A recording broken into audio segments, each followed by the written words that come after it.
Vamos a presentarnos a Dios en oración. Querido Padre Celestial, Dios de eterna bondad, de rica y abundantes misericordias, delante de tu divina presencia estamos, Señor. Te adoramos y te exaltamos, porque solo tú eres digno de toda honra y de toda gloria. Señor, ¿a quién iremos? ¿A dónde iremos? Si solamente en ti hay palabras de vida eterna. Gracias por esta preciosa oportunidad que nos concedes una vez más. Perdona nuestros pecados, faltas, errores cometidos delante de ti, pues reconocemos que ante tu presencia no hay hombre que no peque. Pecamos en pensamientos, pecamos en palabras, pecamos en acciones, Señor. Considera nuestra humana fragilidad y ayúdanos cada día más, Señor. Santifícanos con tu palabra, purifícanos con tu palabra. Transfórmanos, Señor, con tu palabra. Gracias te damos por esta preciosa oportunidad que nos concedes una vez más. Y queremos pedirte a favor de esta programación, Señor, cada uno de los hermanos que ya están conectados desde los distintos países, desde los Estados Unidos, desde Alemania, desde Panamá, desde Colombia, desde México, desde República Dominicana, Señor, y los que han de conectarse, que hasta ellos tu gracia y tu misericordia los cubra, Señor.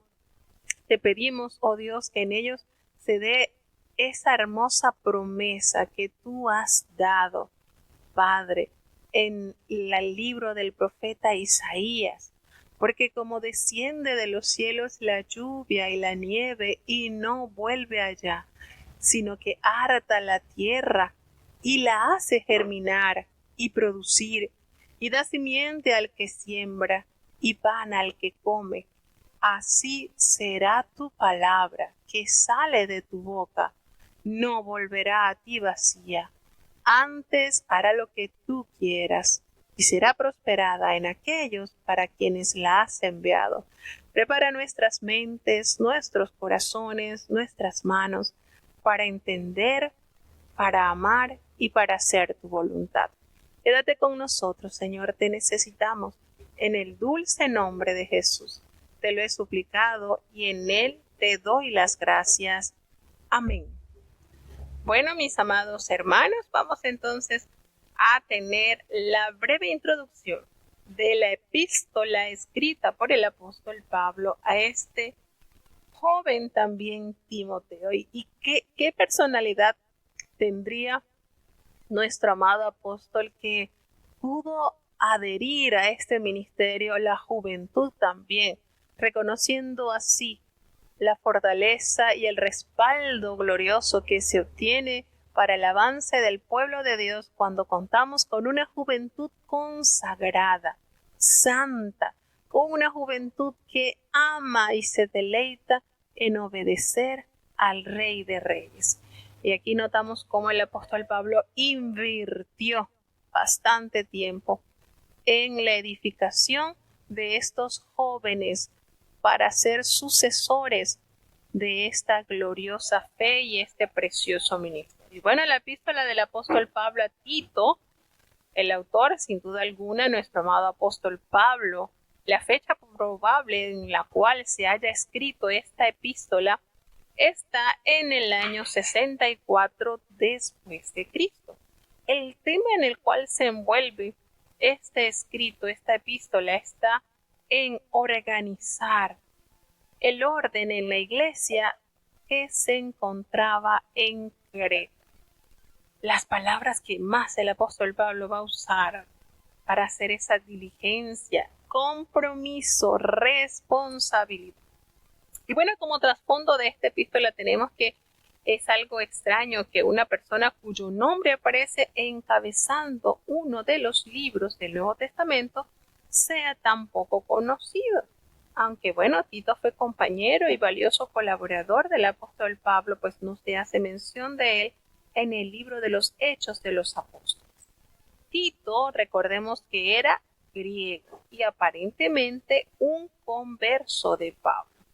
El hecho de que Tito no estuviese circuncidado, como lo relata la epístola del apóstol Pablo en Gálatas capítulo 2 versículo 3, indica que no había sido criado en el judaísmo y tampoco era un prosélito.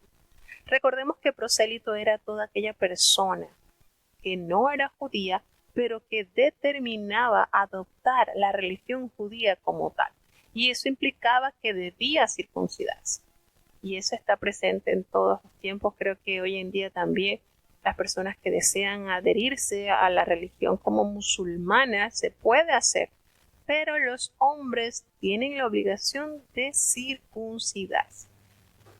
Los musulmanes son descendientes, los árabes son descendientes de Abraham, de la unión de la egipcia, y son los descendientes de Ismael, quien fuese el hijo de Agar y Abraham.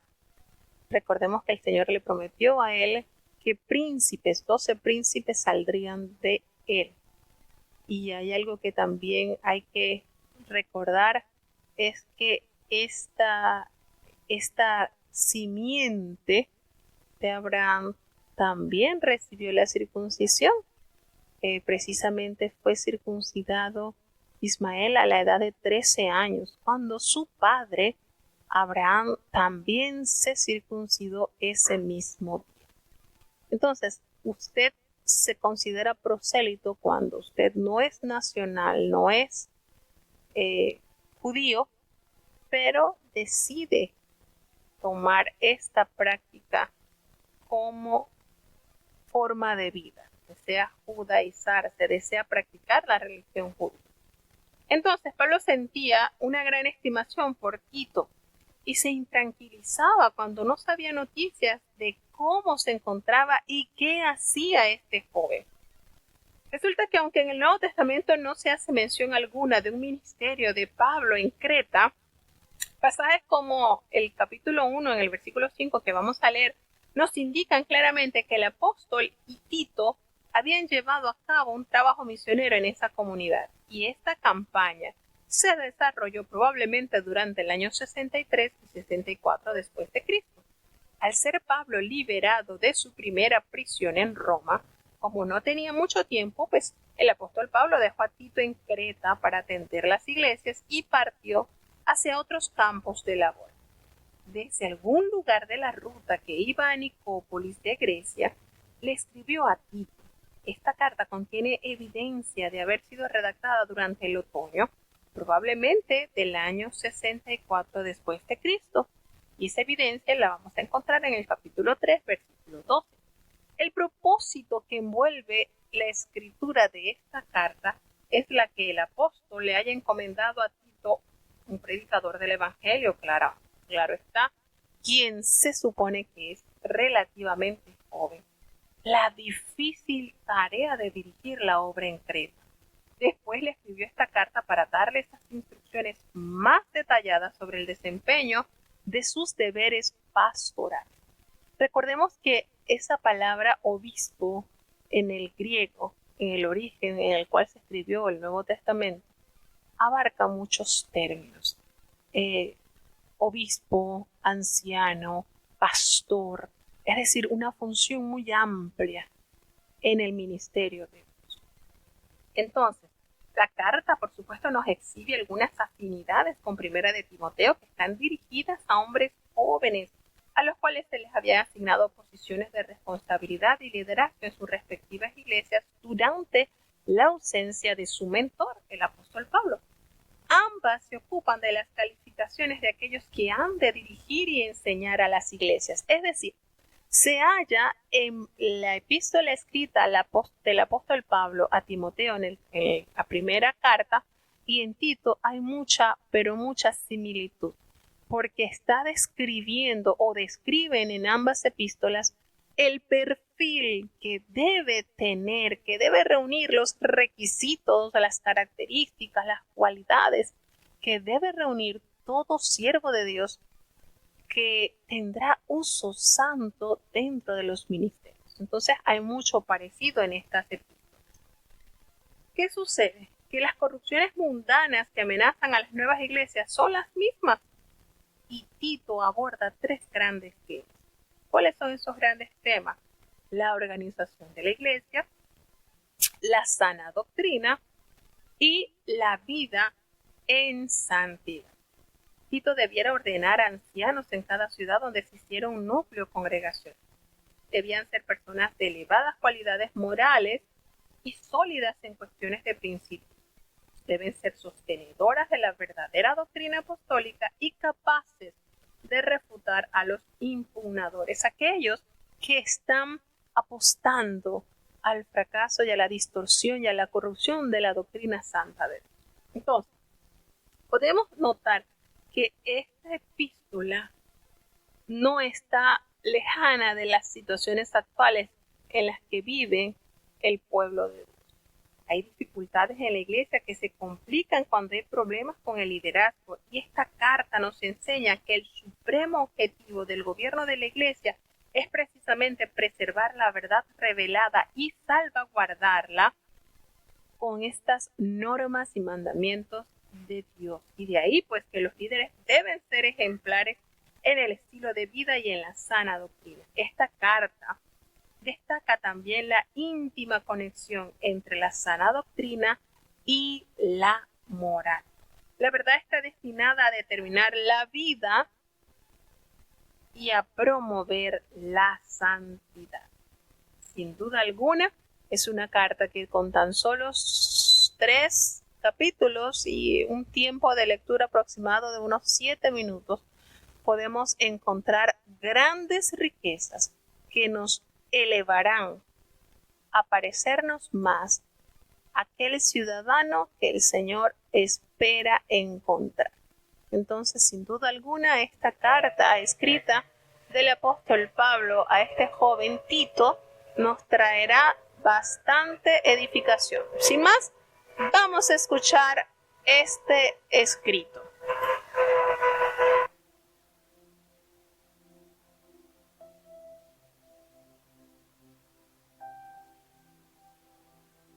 Tito, capítulo 1. Pablo, siervo de Dios y apóstol de Jesucristo, según la fe de los escogidos de Dios y el conocimiento de la verdad que es según la piedad, para la esperanza de la vida eterna, la cual Dios, que no puede mentir, prometió antes de los tiempos de los siglos, y manifestó a sus tiempos su palabra por la predicación que me es a mí encomendada por mandamiento de nuestro Salvador Dios. A Tito, verdadero hijo en la común fe, gracia, misericordia y paz de Dios Padre y del Señor Jesucristo, Salvador nuestro. Por esta causa te dejé en Creta, para que corrigieses lo que falta y pusieses ancianos por las villas, así como yo te mandé.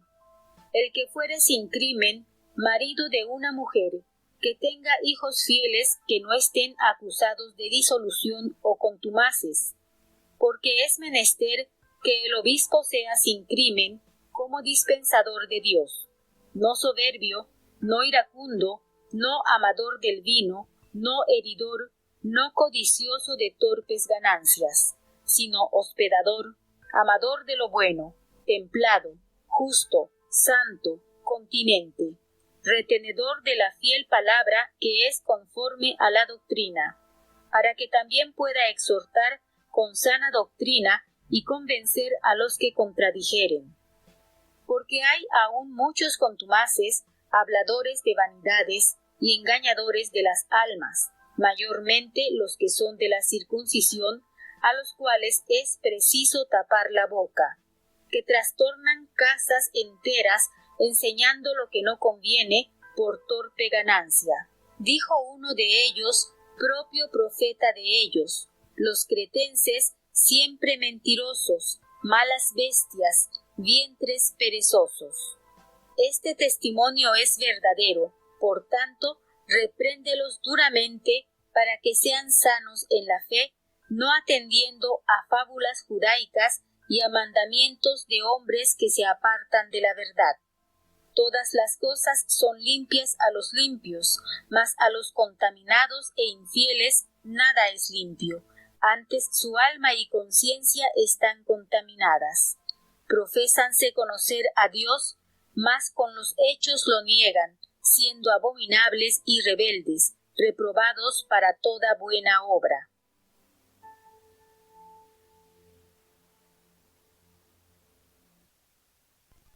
Bueno, tenemos entonces la epístola del apóstol Pablo a Tito, cuando nos dice el encabezamiento de cada una de las cartas, pues lleva su correspondiente saludo y su carta de presentación. Notemos algo aquí particular. El apóstol Pablo se llamaba a sí mismo siervo de Jesucristo. Y esta es la única vez que se autotitula siervo de Dios. Y esta razón de este cambio no está clara. No se sabe por qué toma esta postura, aunque antes se reservaba a Israel el término escogidos de Dios, que alude a la iglesia cristiana compuesta por aquellos que han escuchado el Evangelio y han respondido positivamente a la voz de Cristo a través del Evangelio. Hace la reflexión y el llamado de esa esperanza de la vida eterna, la cual Dios, que no miente, sencillamente el Señor no puede mentir. Y usted le preguntan, hay una cosa que Dios no puede hacer, y usted dice, sí, Dios no puede mentir. Precisamente es una de las cualidades sublimes de nuestro amado Dios, la verdad siempre. Y bueno, la vida eterna se refiere tanto a una nueva calidad de vida en este mundo como a la continuación de ella después de la muerte, aunque constituye una realidad presente. Muchos de sus aspectos son irrealizables por el momento y deben ser descritos en términos de esperanza, la cual Dios, que no miente, prometió. Dios, cuya esencia es completamente opuesta a la falsedad. Él formuló este propósito desde antes del comienzo de los siglos, pues a su debido tiempo manifestó su palabra por medio de esa predicación. Dios reveló su propósito al apóstol Pablo, quien recibió un especial. El apóstol Pablo fue tan favorecido por Dios al dotarlo de esa gracia especial.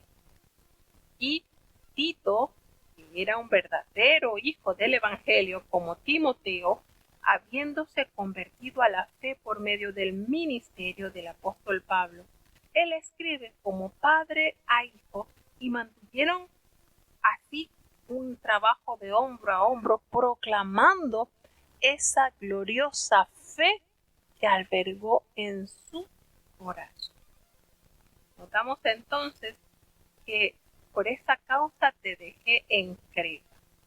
Resulta que Lucas no recoge en el libro de los Hechos la campaña evangelística que hiciese el apóstol Pablo en Creta.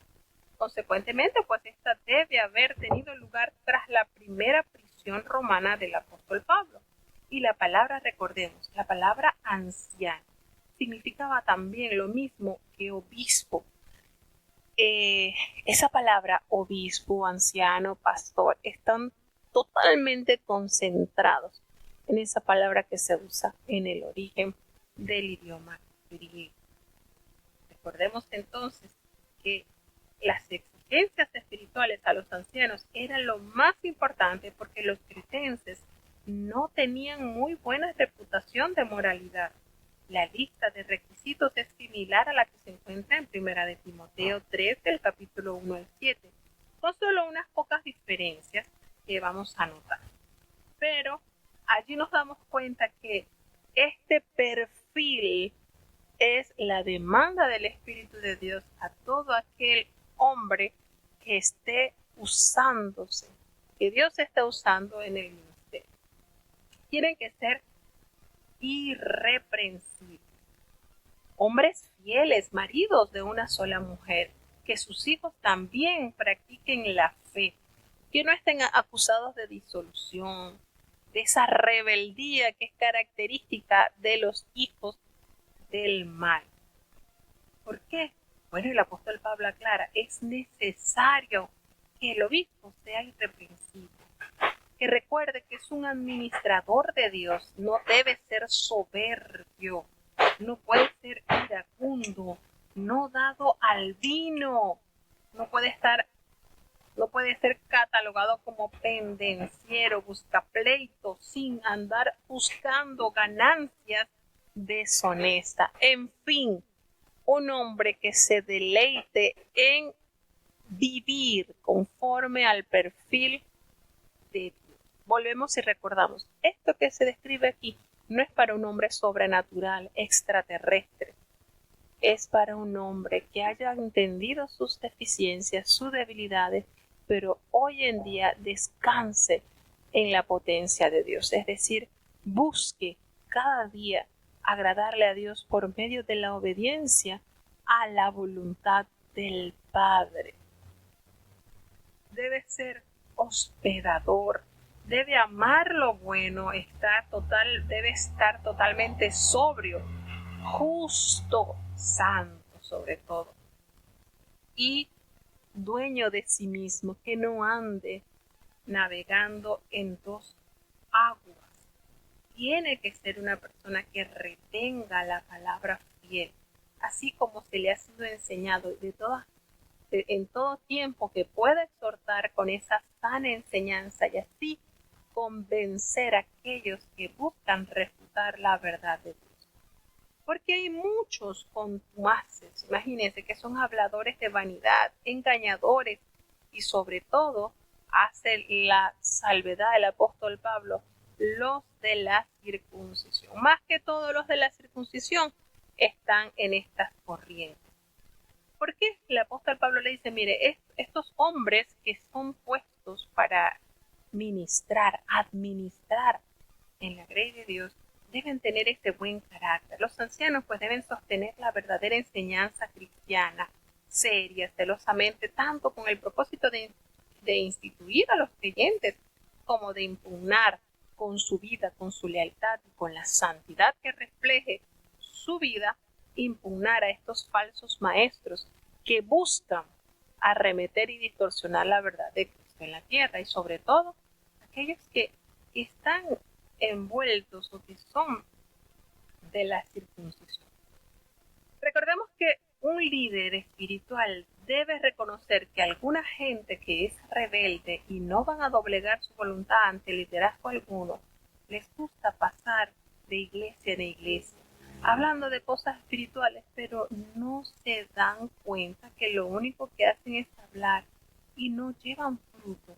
El apóstol Pablo está pensando especialmente en los de la circuncisión, o sea, en aquellos judaizantes que buscan trancar el crecimiento y la expansión del evangelio.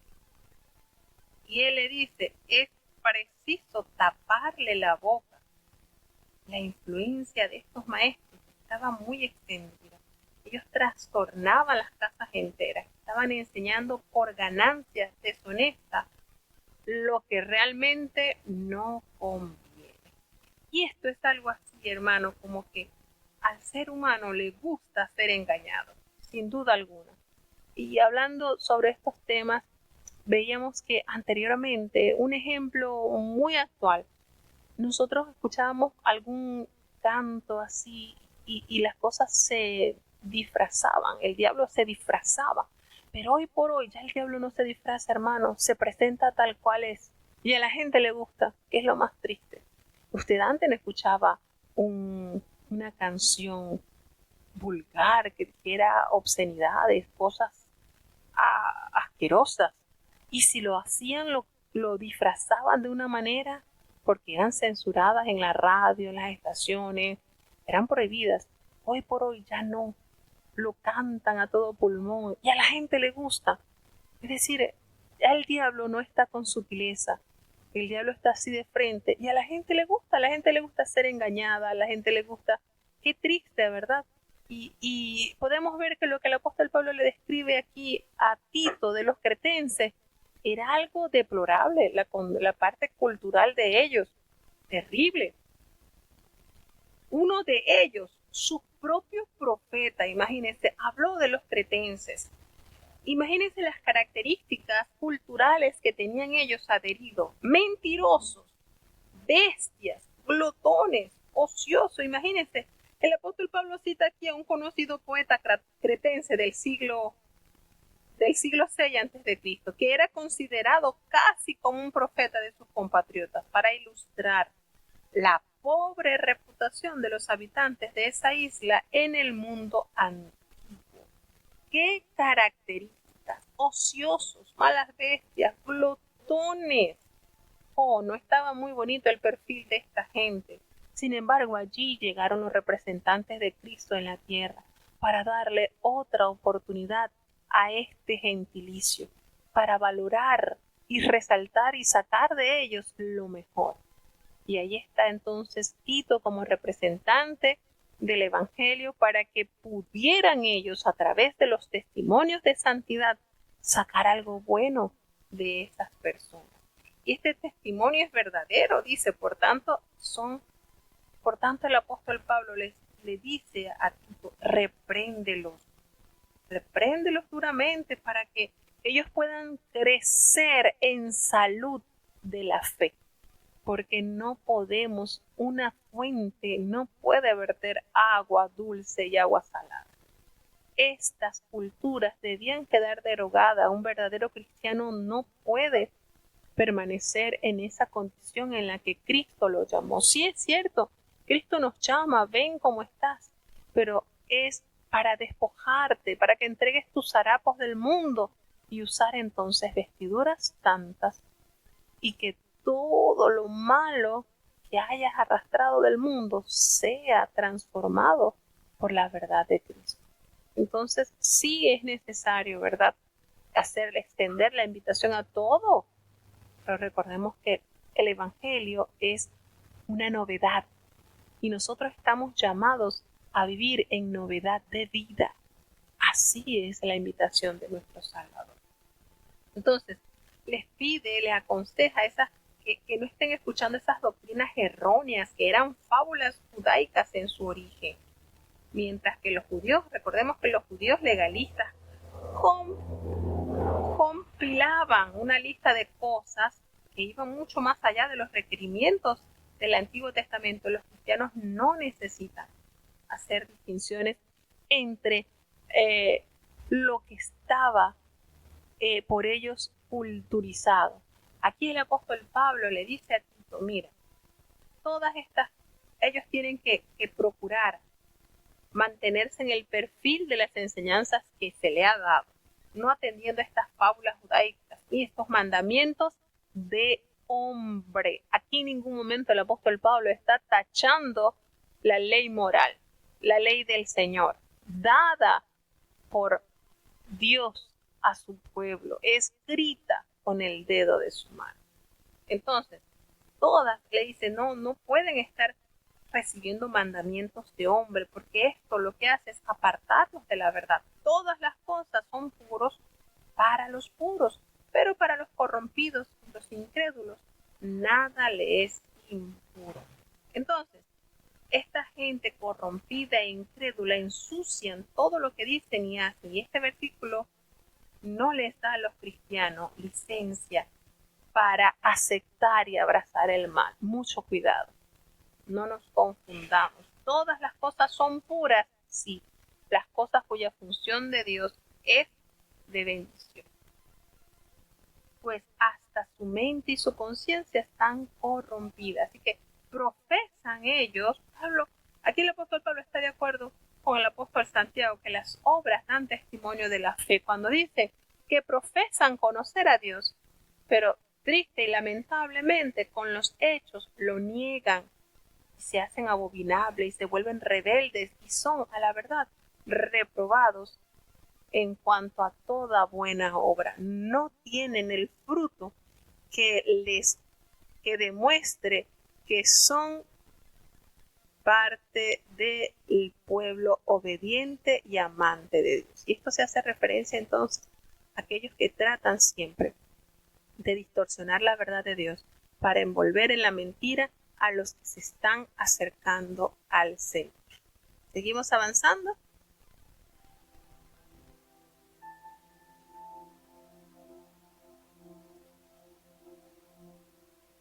Tito, capítulo 2. Empero tú, habla lo que conviene a la sana doctrina, que los viejos sean templados, graves, prudentes, sanos en la fe, en la caridad, en la paciencia. Las viejas, asimismo, se distingan en un porte santo, no calumniadoras, no dadas a mucho vino, maestras de honestidad, que enseñen a las mujeres jóvenes a ser prudentes, a que amen a sus maridos, a que amen a sus hijos, a ser templadas, castas, que tengan cuidado de la casa, buenas, sujetas a sus maridos, porque la palabra de Dios no sea blasfemada. Exhorta asimismo a los mancebos a que sean comedidos, mostrándote en todo por ejemplo de buenas obras, en doctrina haciendo ver integridad, gravedad, palabra sana e irreprensible, que el adversario se avergüence, no teniendo mal ninguno que decir de vosotros. Exhorta a los siervos a que sean sujetos a sus señores, que agraden en todo, no respondones, no defraudando, antes mostrando toda buena lealtad, para que adornen en todo la doctrina de nuestro Salvador Dios. Porque la gracia de Dios, que trae salvación a todos los hombres, se manifestó, enseñándonos que, renunciando a la impiedad y a los deseos mundanos, vivamos en este siglo templada y justa y píamente, esperando aquella esperanza bienaventurada y la manifestación gloriosa del gran Dios y Salvador nuestro Jesucristo, que se dio a sí mismo por nosotros para redimirnos de toda iniquidad y limpiar para sí un pueblo propio, celoso de buenas obras. Esto habla y exhorta y reprende con toda autoridad. Nadie te desprecie.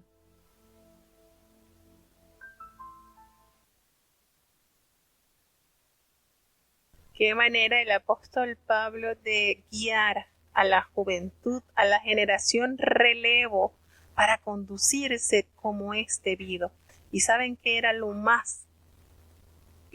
que más peso hacía en estas enseñanzas, la vida, el ejemplo del apóstol Pablo. De verdad que es conmovedor ver cómo se preocupó en todo tiempo el apóstol, porque la generación que siguiera esta verdad de Dios lo hiciera legítimamente, lo hiciera con verdad, teniendo en consideración quién fue el que los llamó, la profesión que estaban desarrollando. ¿Cuáles son las cualidades sólidas que debe tener una iglesia? El apóstol Pablo comienza a explicarle: tú, aunque todas estas situaciones estén envueltas, porque aquí les estaba hablando en el capítulo anterior sobre lo que está haciendo, lo que estaban haciendo los judíos de la circuncisión, que se oponían siempre y trataban de distorsionar la verdad del evangelio.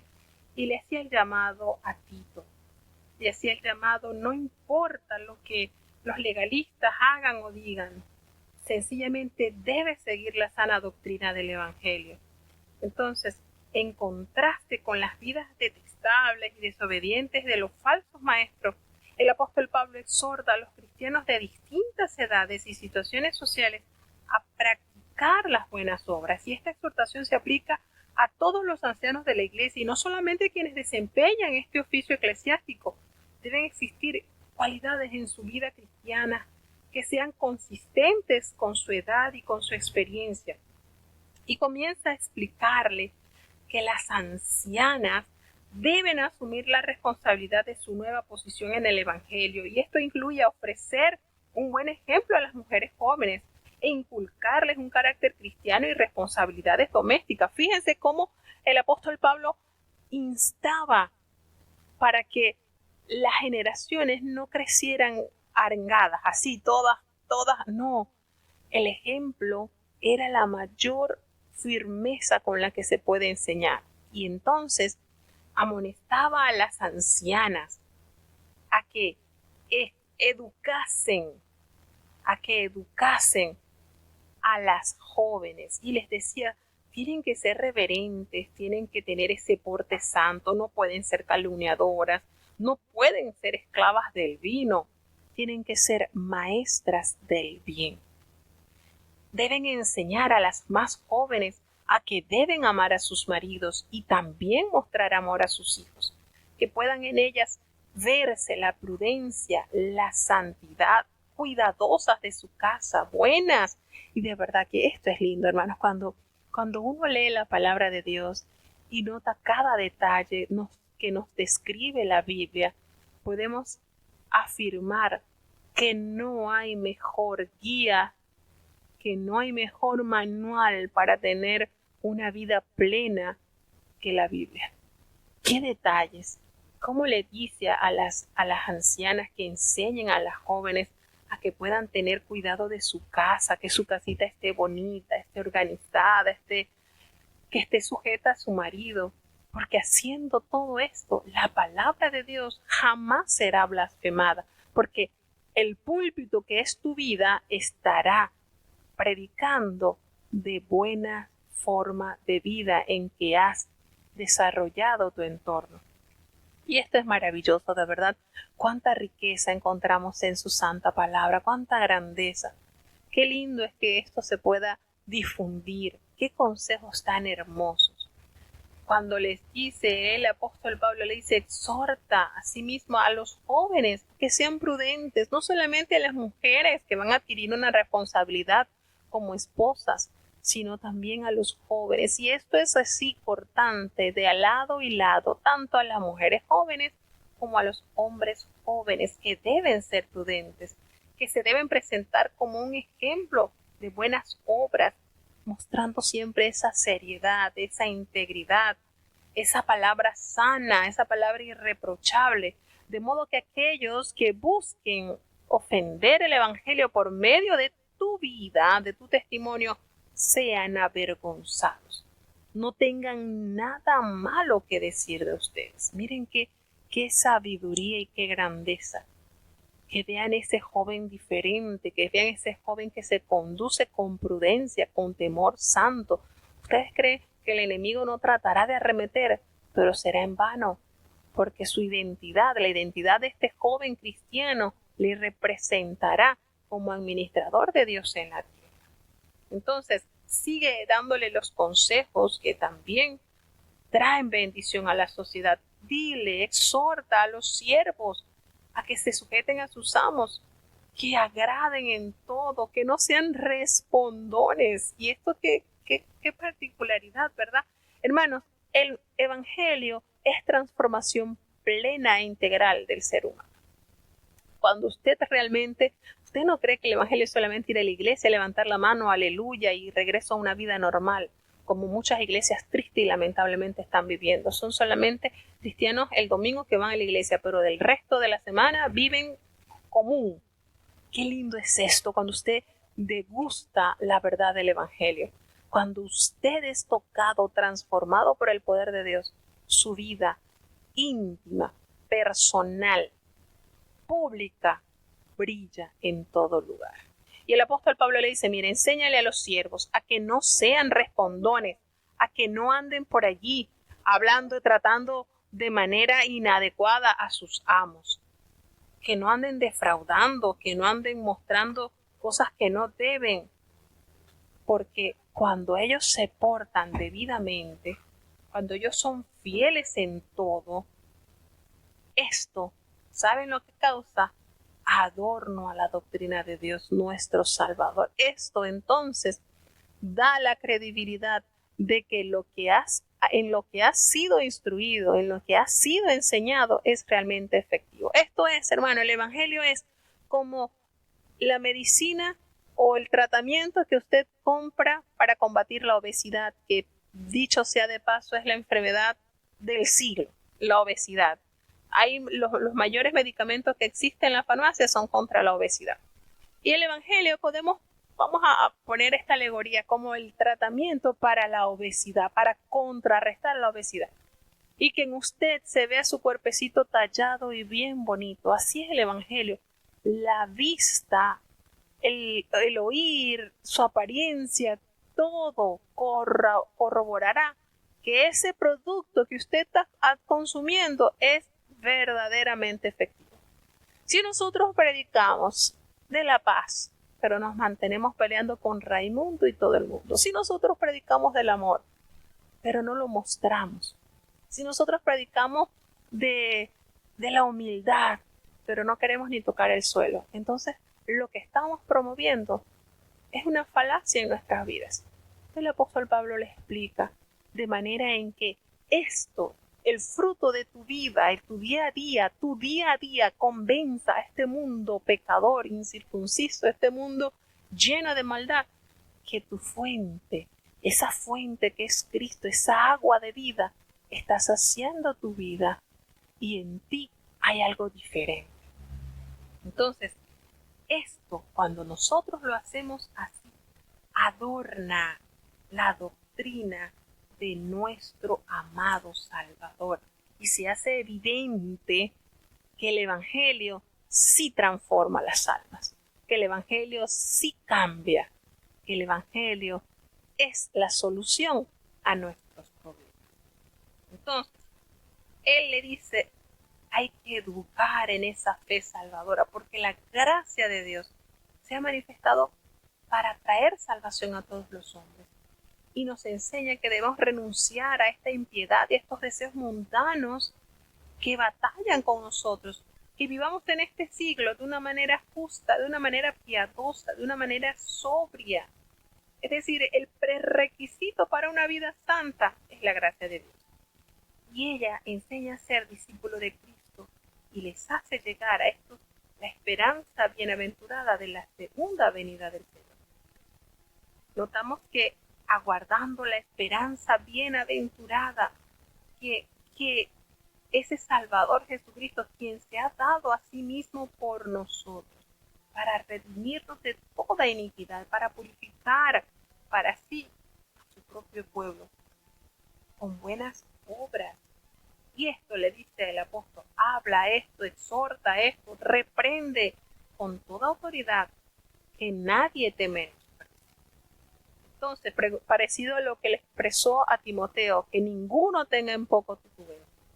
Entonces, la palabra que introduce las bases de una conducta apropiada, hay una íntima relación entre la ética y la teología, entre la vida sana y la fe verdadera. Y el apóstol Pablo testifica de la deidad de Jesucristo, identificándolo como nuestro gran Dios, como nuestro Salvador. Y el propósito de la obra redentora de Cristo es crear para sí un pueblo propio, liberado del pecado, celoso de buenas obras, manteniendo siempre su identidad como pueblo escogido de verdad. Entonces, de esa manera, cuando nosotros vivimos lo que predicamos, convencemos. ¿Por qué? Porque las palabras se oyen, pero hermanos, el ejemplo convence, sin duda alguna. Cuando nosotros predicamos a Cristo y nosotros tenemos la vida, Cristo quiere que nosotros llevemos, convencemos.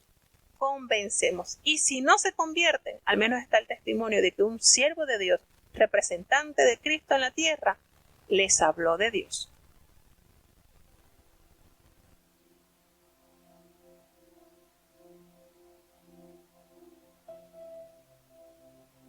Tito, capítulo 3.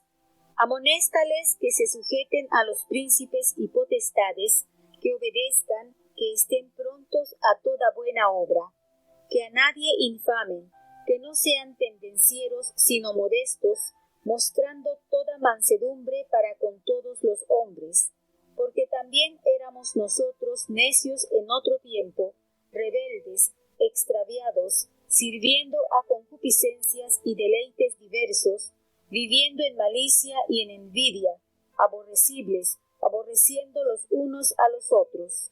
Mas cuando se manifestó la bondad de Dios nuestro Salvador y su amor para con los hombres, no por obras de justicia que nosotros habíamos hecho, mas por su misericordia nos salvó por el lavacro de la regeneración y de la renovación del Espíritu Santo, el cual derramó en nosotros abundantemente por Jesucristo nuestro Salvador, para que justificados por su gracia seamos hechos herederos según la esperanza de la vida eterna.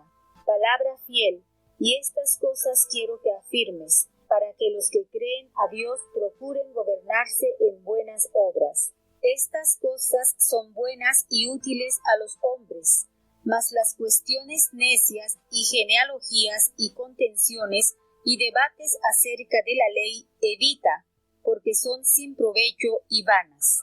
Rehúsa hombre hereje después de una y otra amonestación, estando cierto que el tal es trastornado y peca, siendo condenado de su propio juicio.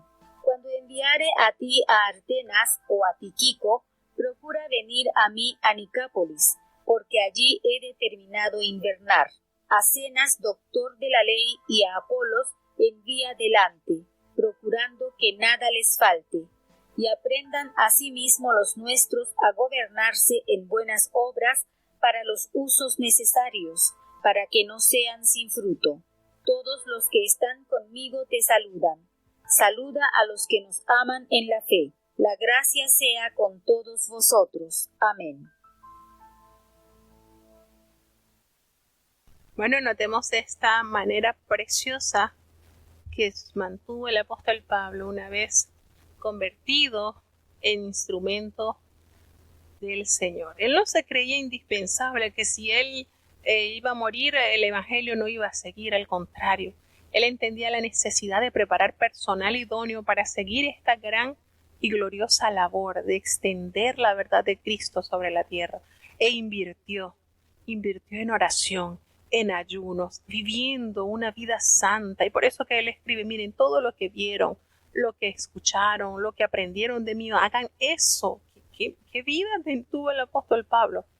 Y estas cartas pastorales, como se le conoce a primera, segunda de Timoteo y Tito, nos hacen ver a un hombre que estaba ansioso por tener ese personal lleno del Espíritu Santo, bien instruido, bien guiado. Y qué mejor manera él hacerlo con su vida, con un testimonio intachable, y entregándole estas herramientas como son estas cartas, que hasta nuestros días siguen llenándonos de mucha bendición. El apóstol Pablo le expresa acá que los cristianos son ciudadanos del cielo. Recuérdales que se sujeten a los gobernantes y a las autoridades y que obedezcan, que estén dispuestos a toda buena obra, que nadie difamen, que no sean pendencieros, sino que sean amables. Entonces, esto es algo que son obligaciones que debemos tener hacia las autoridades civiles. Fíjense lo maravilloso que es, hermano. La Biblia es tan completa que nos muestra el camino para comportarnos en diversas situaciones. Y les dice entonces que nosotros debemos de tener esa capacidad, debemos de tener esa, como ciudadanos de este mundo y como ciudadanos del reino eterno, debemos de representar a la iglesia de Cristo y debemos de tener esa postura de amabilidad, esa actitud que pueda influenciar a otros de manera positivamente, que puedan ver en el cristiano esa esencia de Dios diferente. El apóstol Pablo menciona 2 motivos para observar una conducta apropiada con el mundo exterior: el recuerdo de nuestra conducta en el mundo antes de la conversión y la manifestación del amor y la bondad de Dios para con nosotros. El especial amor de Dios para con la humanidad se describe utilizando el término griego del que se deriva la palabra española filantropía, que es la dádiva, es su hijo y es la mayor demostración de amor. Pero cuando se manifestó la bondad de Dios, nuestro Salvador hizo amor para con nosotros, que nos salvó y nos salvó. La salvación viene por una doble vía: por el lavamiento de la regeneración, que puede ser una referencia al bautismo, por supuesto, donde podemos hallar que ha sido la obra grandiosa que el Señor ha realizado para alcanzar al pecador y llevarlo a la redención. Entonces, podemos decir que donde el apóstol Pablo puede acá, hace referencia, describe cómo tiene lugar la conversión a la iniciación en la fe cristiana y esa limpieza del creyente de la culpa, del pecado, cumplida por lo que conocemos como la renovación en el Espíritu Santo, y alude al papel del Espíritu Santo al propiciar un nuevo nacimiento en el creyente y al concederle al creyente vida eterna. Y las últimas recomendaciones del apóstol Pablo a Tito le instan a enseñar las verdades espirituales, a alentar a los creyentes para el rechazo de las obras como base de la salvación, y no debilita el insistente reclamo del apóstol Pablo de que los salvados deben manifestarse, de las personas que son salvadas deben darlo a manifiesto con una vida transformada. Entonces, él les expresa la palabra fiel y en estas cosas quiero que tú insistas con firmeza para que los que creen en Dios procuren, por supuesto, ocuparse en esas buenas obras. Y estas son cosas que son buenas y son útiles para los hombres. Evita las cuestiones necias, la genealogía, las contenciones, las discusiones acerca de la ley, porque esas son cosas vanas, no tienen provecho. Al hombre que causa divisiones después de una y otra amonestación, bueno, deséchalo. Y esto no es nuevo, el apóstol Pablo está recordando algo muy parecido a lo que mencionó Jesucristo. Mira, si tu hermano peca, llámalo aparte y corrígelo. Si no, llama a dos, y si no, llama a la iglesia, y si insiste, bueno, ténganlo como énico y publicano ya. Esto no es nuevo. Sabiendo que el tal se ha pervertido y peca y lamentablemente se hace condenado por su propio juicio. Entonces, esto son recomendaciones que el apóstol Pablo da para fortalecimiento de la obra de Dios en la tierra. Está claro cuál es la función del siervo de Dios. Y aquí el apóstol da estas pinceladas del cuadro amoroso, precioso que debe poseer un siervo de Dios y las posturas que debe mantener ante diferentes situaciones que se le presenten en el día a día. Un hombre que ha causado divisiones es alguien que sigue su criterio personal sin considerar el de los demás y se ascribe obstinadamente una opinión caprichosa y amenaza la unidad de la iglesia. Un individuo así debe ser corregido y si no hace caso, debe ser echado a un lado.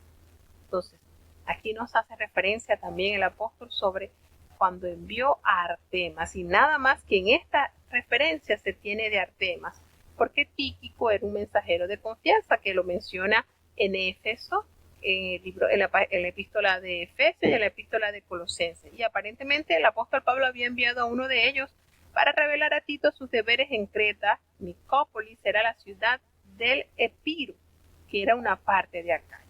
Menciona Cenas, tampoco se menciona en otro lugar, pero al llamarse el intérprete de la ley se le identifica como un jurista secular o un rabí converso.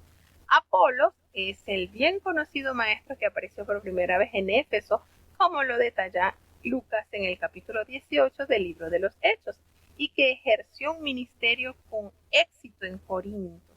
Tito debía equipar a estos dos colaboradores para que continuaran su viaje, de modo que ellos puedan haber sido portadores de esta epístola que sería entregada en las manos de Tito para la edificación, la formación y el respaldo de Dios en esta obra en Creta. Así que de esta manera llegamos a la conclusión de la carta de Tito. Bueno, vamos entonces a tener la introducción de la epístola del apóstol Pablo a Filemón. Y esta carta es particular, ¿saben? Porque en las cartas anteriores eran enviadas a una congregación, eran enviadas a una iglesia, eran enviadas, en el caso de Timoteo, Tito, a estos jóvenes para que mantuvieran la postura de guías espirituales y enseñaran, y de hecho también eran leídas en las congregaciones para que supieran de qué manera debían de conducirse. Sin embargo, en esta epístola hay algo muy bonito y nos da a entender el amor y la grandeza de Dios en nuestras vidas, porque por uno, el Señor se preocupa. Y este es el caso de esta epístola. Bueno, el autor de esta epístola sin duda alguna es el apóstol Pablo, y los años posibles en que haya sido escrita datan del año 60 al 61 después de Cristo.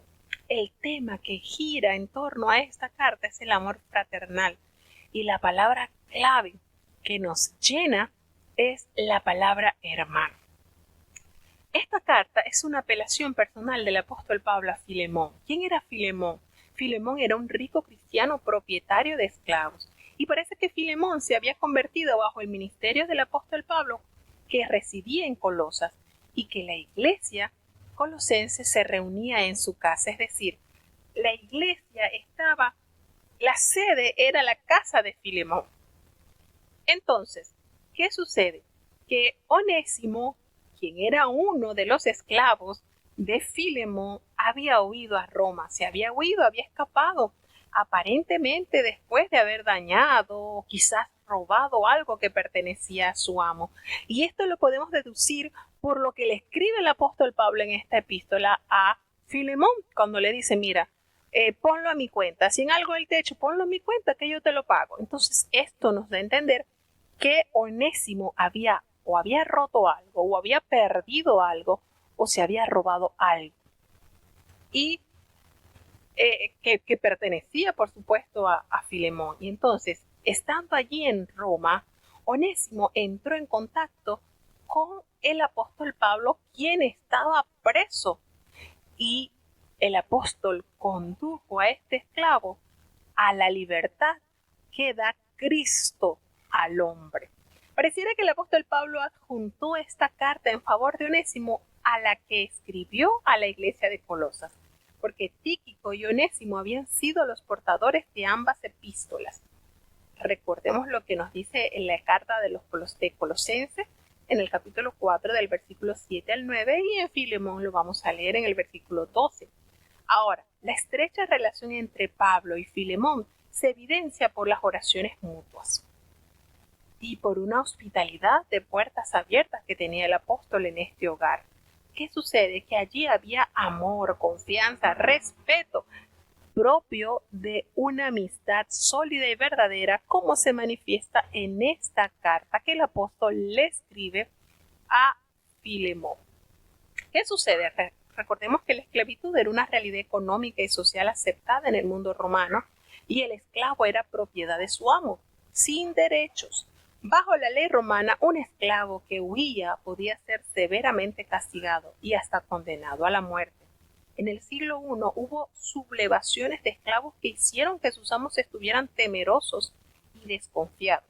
Aunque la iglesia primitiva no atacó directamente la esclavitud, replanteó a las relaciones entre amo y esclavo. Ambos eran iguales delante de Dios y ambos eran responsables de sus acciones.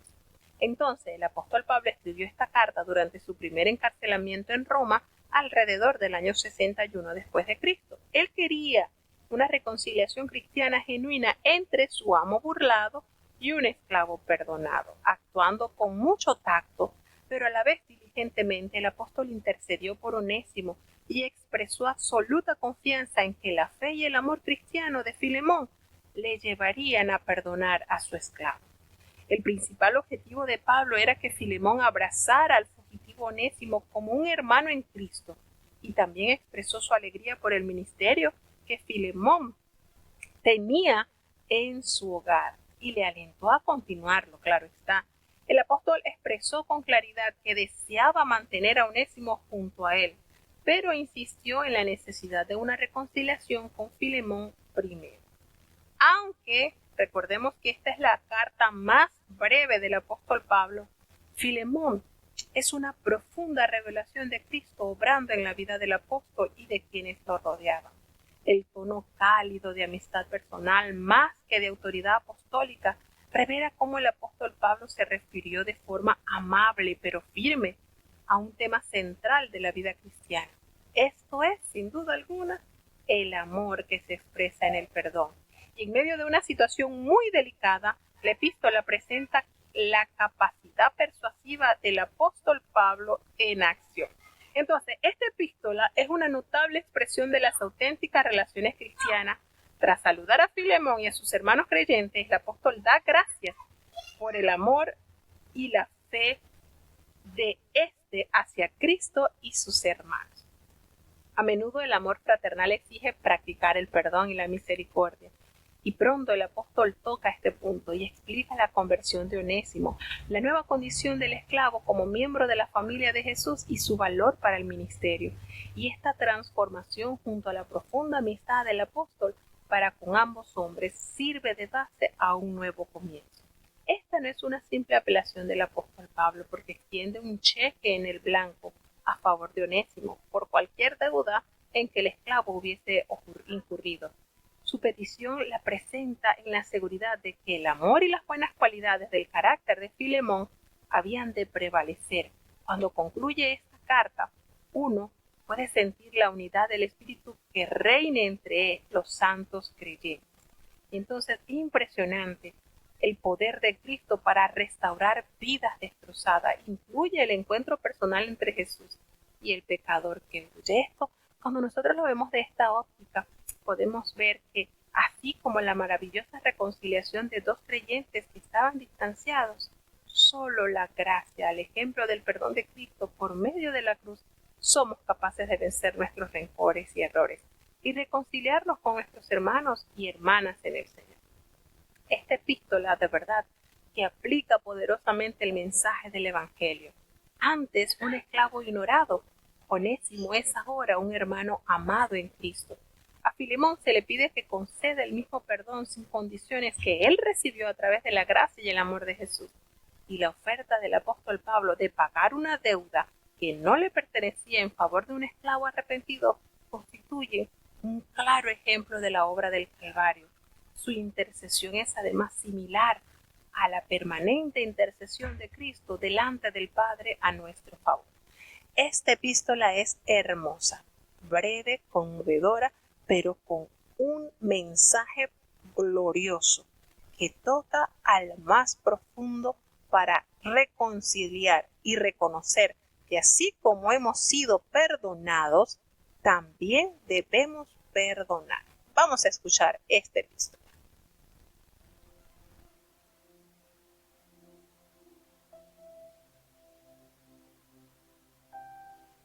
Filemón capítulo 1.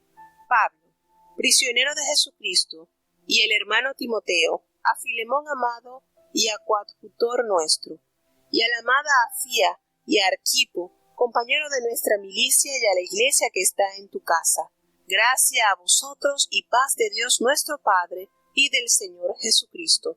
Doy gracias a mi Dios, haciendo siempre memoria de ti en mis oraciones, oyendo tu caridad y la fe que tienes en el Señor Jesús y para con todos los santos, para que la comunicación de tu fe sea eficaz en el conocimiento de todo el bien que está en vosotros por Cristo Jesús. Porque tenemos gran gozo y consolación de tu caridad, de que por ti, oh hermano, han sido recreadas las entrañas de los santos, por lo cual, aunque tengo mucha resolución en Cristo para mandarte lo que conviene, ruégote más bien por amor, siendo tal cual soy, Pablo, viejo, y aún ahora prisionero de Jesucristo, ruégote por mi hijo Onésimo, que he engendrado en mis prisiones, el cual en otro tiempo te fue inútil, mas ahora a ti y a mí es útil, el cual te vuelvo a enviar. Tú pues, recíbele como a mis entrañas. Yo quisiera detenerle conmigo, para que en lugar de ti me sirviesen las prisiones del Evangelio. Mas nada quise hacer sin tu consejo, porque tu beneficio no fuese como de necesidad, sino voluntario, porque acaso por esto se ha apartado de ti por algún tiempo, para que le recibieses para siempre, no ya como siervo, antes más que siervo, como hermano amado, mayormente de mí, pero cuanto más de ti en la carne y en el Señor. Así que, si me tienes por compañero, recíbele como a mí, y si en algo te dañó o te debe, ponlo a mi cuenta. Yo, Pablo, lo escribí de mi mano, yo lo pagaré, por no decirte que aún a ti mismo te me debes de más.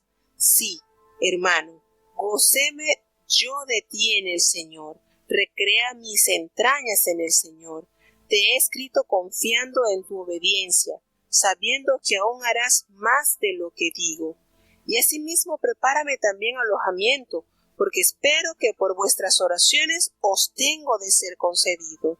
Te saludan Epafras, mi compañero en la prisión por Cristo Jesús, Marcos, Aristarco, Demas y Lucas, mis cooperadores. La gracia de nuestro Señor Jesucristo sea con vuestro espíritu.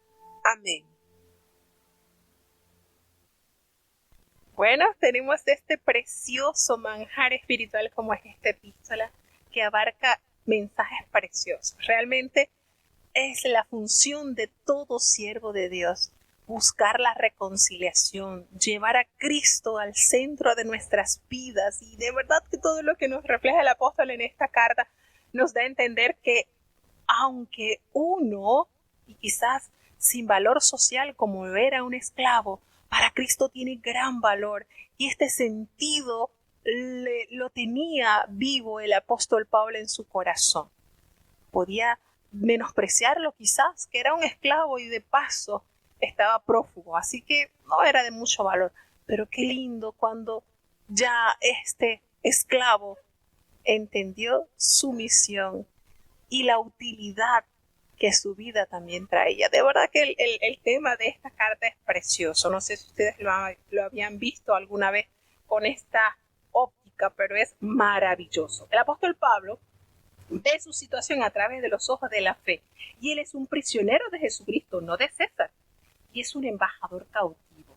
Ahora, habla de Apía y Arquipo, que eran con toda probabilidad miembros de la familia de Filemón, que puede que hayan sido su mujer y su hijo respectivamente. Es lo que se cree en cuanto al saludo que inicia el apóstol Pablo en esta epístola. Ahora, el apóstol Pablo expresa que Filemón estaba presente en su larga lista de oración, porque estamos seguros que las oraciones del apóstol Pablo eran oraciones con lujos y detalles por cada uno de la hermandad. Y él se refrescaba al saber que ese amor, esa fe que tenía Filemón hacia el Señor Jesucristo, y para no solamente para con Jesucristo, sino para todos sus representantes en la tierra, como son los santos del Señor, que ellos participaban en esa fe, su fe era tan eficaz, y ese conocimiento que había adquirido por medio de Jesús, esto producía en el apóstol gran gozo y sobre todo consolación de ese amor que él sentía por Jesús, y que por tanto el corazón del apóstol Pablo también estaba lleno de ese amor por ti.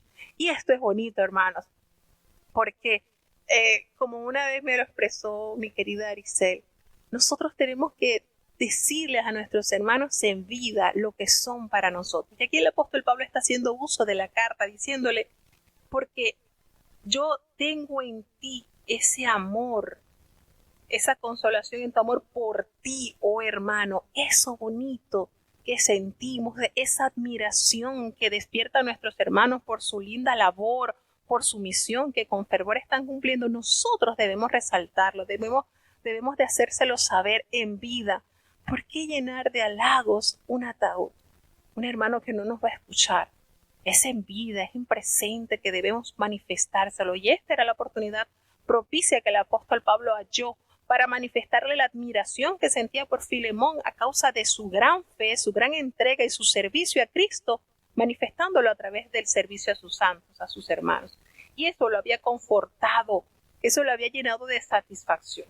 Y él le dice, mira, el apóstol Pablo, pues ora para que la fe de Filemón dé frutos de servicio y ese testimonio eficaz por medio de la plenitud de Cristo y el conocimiento de todo el bien que nos recuerda tanto nuestra riqueza en Cristo y por el Espíritu Santo, como la necesidad de compartir y aplicar estos beneficios. Entonces, la posición de la palabra hermano en la oración es enfática.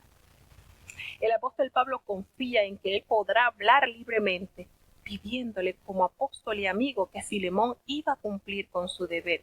Y esta franqueza es posible debido a esa común fe que compartían en Cristo Filemón y el apóstol Pablo. Entonces, él le dice, bueno, más bien prefiero hacerlo por amor, antes de invocar su autoridad apostólica, ¿no?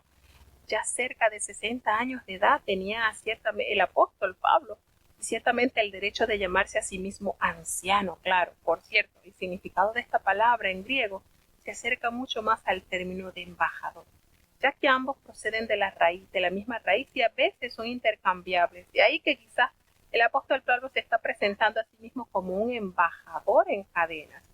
Y el apóstol, el instrumento utilizado por Dios para traer a Onésimo a la conversión durante su prisión, formula una apelación en favor de su hijo. Y miren esto, cómo él explica que había tenido este hijo, lo había engendrado en las prisiones, ¿no? De modo que le expresa que el buen trato que le diera a Onésimo iba a ser como si se lo hiciera a él, porque era su hijo. Fíjense cómo toca fibras el apóstol con esta carta. Y este es un juego, de palabras que ya que Onésimo, ¿sabes que Onésimo significa útil o provechoso? Y es un fuerte contraste con su pasado. Onésimo es útil ahora, cuando se encuentra con Jesucristo, el Cristo que le representa el apóstol Pablo. Entonces, ahora que él conoce a Cristo, que conoció a Cristo en prisiones, ahora su nombre tendrá verdadero significado. Ahora su nombre realmente tendrá realce, porque con Cristo, hermanos, somos útiles en su ministerio. Entonces, sutilmente el apóstol Pablo le solicita a Filemón que Onésimo le sirva haciendo lo mismo, y le da ese ejemplo, fíjense cómo le da ese ejemplo: yo quisiera retenerlo conmigo para que en lugar tuyo me sirvieses en mis prisiones por el evangelio, pero bueno, yo no he querido hacer nada sin tu consentimiento, para que tu favor no fuese así como un impuesto, como una obligación, sino quería que eso saliese voluntariamente. Porque dice, bueno, para esto quizás se apartó por ti por algún tiempo, para que lo recibieses para sí. Es decir, como un líder auténtico y un buen amigo, el apóstol Pablo escoge no forzar el favor de Filemón, sino darle la oportunidad de que lo fortalezca y de que le ofrezca con carácter voluntario esa receptividad al esclavo que se había escapado. El apóstol Pablo hubiese dicho, mira, a mí me es muy útil, pero no quiero hacer las cosas sin tu consentimiento, te lo envío, recíbelo. Y el apóstol Pablo sugiere que la insondable providencia divina puede que haya estado detrás de la iniciativa de Onésimo, de haber huido. Como éste pertenece ahora a Cristo, se ha creado un nuevo y eterno vínculo entre amo y esclavo. Es decir, él está tratando de hacer entender a Filemón que esa huida de Onésimo fue quizás permitida por Dios.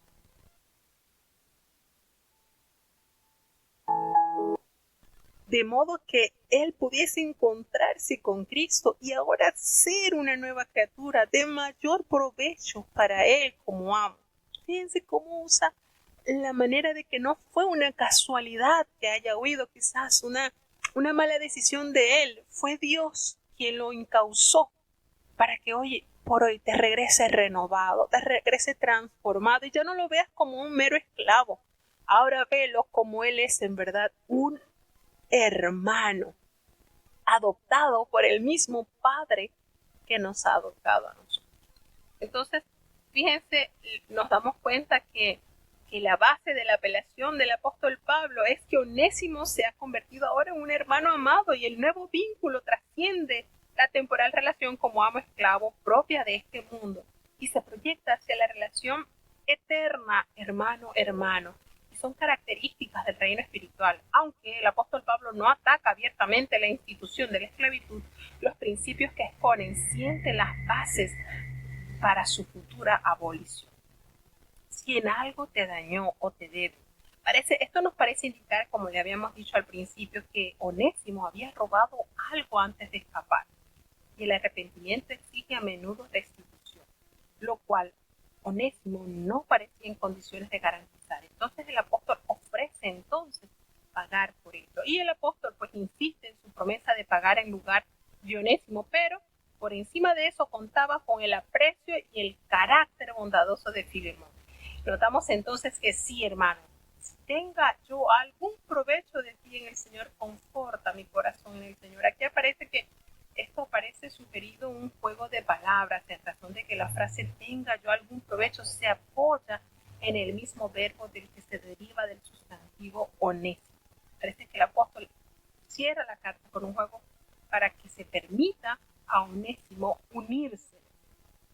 Entonces, el apóstol le hace referencia entonces que te escrito confiando en que tu obediencia lo harás, en que tú obedecerás y aún más de lo que yo te estoy pidiendo, tú lo harás. Entonces prepárame también alojamiento porque espero que por vuestras oraciones os seré concedido. Entonces, cuando él hace referencia a que el apóstol estaba seguro que así como él oraba por el bienestar de Filemón, Filemón también oraba por la pronta liberación de su hermano en Cristo, el apóstol Pablo.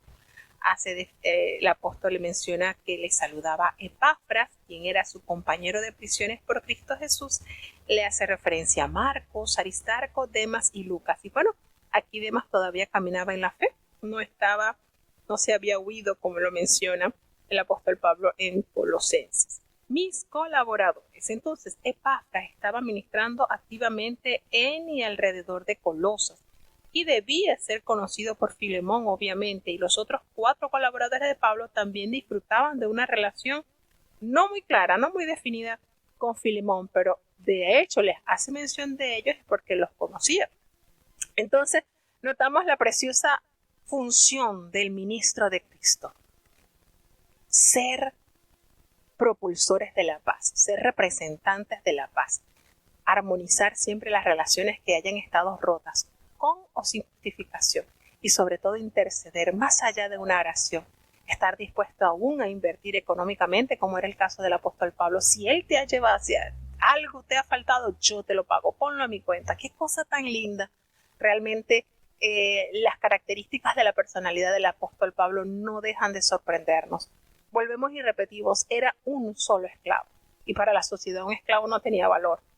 Pero esto nos hace entender, así como el apóstol Pablo vio a Onésimo, este esclavo, así el Señor Jesús nos ve a nosotros, esclavos del pecado, quizás sin valor alguno, pero el Señor está dispuesto a interceder por nosotros delante de su Padre, para que retornemos a Él y podamos vivir en completa armonía, sujetos a nuestro amo, a nuestro Dios. Entonces es hermoso cada uno de los escritos que hallamos en su palabra, cómo deben transformar nuestras vidas, nuestras actitudes, nuestro sentir.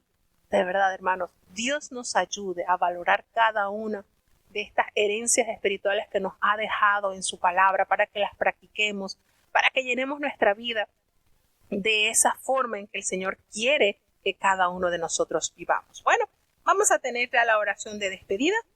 Querido Padre Celestial, Dios de eterna bondad, de rica y de abundantes misericordias, delante de tu divina presencia estamos, Señor. Te adoramos y te exaltamos porque solo tú eres digno de toda honra y de toda gloria. Señor, ¿a quién iremos? ¿A dónde iremos? Si solamente en ti hay palabras de vida eterna. Gracias por esta preciosa oportunidad que nos has concedido una vez más. Padre, perdona nuestros pecados, faltas y errores cometidos delante de ti, pues sabemos que ante tu presencia no hay hombre que no peque. Pecamos, Señor, de diferentes maneras, tú lo sabes. Considera nuestra humana fragilidad y ayúdanos cada día a no descansar en nuestras flaquezas, sino en tu potencia, Señor. Gracias por cada uno de los hermanos que han estado con nosotros conectados desde los distintos países, los hermanos que nos escuchan desde Colombia, desde México, desde Panamá, desde Chile, desde Alemania, desde los Estados Unidos, desde República Dominicana. Que hasta ellos tu gracia y tu misericordia los alcance y que el efecto glorioso que da escuchar tu palabra sea una realidad en sus vidas. Te presentamos tu pueblo, Señor, desde el apóstol director hasta el más pequeñito. Señor, estamos delante de ti. Guarda la niñez, los jóvenes, los adultos, los ancianos. Señor, bendíceles. Te presentamos los hogares, Señor, los matrimonios, los hijos, así como los padres. Que todo pueda funcionar conforme a tu plan divino, pues es la Biblia nuestro manual de convivencia perfecta. Oh Padre, seguimos orando a favor de nuestros hermanos que están afligidos y enfermos. En tus manos están. Seguimos clamando a favor del apóstol Cecilio. Seguimos clamando, Señor, por nuestros hermanos que padecen de esta terrible enfermedad, pues sabemos que para ti no hay nada imposible. Lauri, Nathan, Natanael, Lisa, Córdoba, está en tus manos, así como nuestra querida hermana Benedicta, Señor. Tú tienes el poder en el cielo y en la tierra para sanar y para liberar todo mal que ataca a tus hijos. Ten compasión. Te presentamos a nuestros jovencitos, José Elías, Señor, Alan, Sabdi Canul, Señor, ten misericordia por amor de tu nombre. Te presentamos a nuestras hermanitas, nuestras ancianitas, nuestra hermana Ernestina, Señor, María Luisa, Señor, nuestra hermana Raquel López. Ten compasión, nuestra hermana Lucita está en tus manos, Señor. Ten misericordia de Evelyn, así como de nuestra hermana Villegas. Dios mío, ten compasión por amor de tu nombre. Seguimos clamando con vehemencia, Señor, para que tú hagas una obra especial. Gracias, Señor, por las sanidades que has otorgado. Sabemos que tú no te cansas de sanar, de amar, de proteger y de perdonar a aquellos que solícitamente buscan tu misericordia.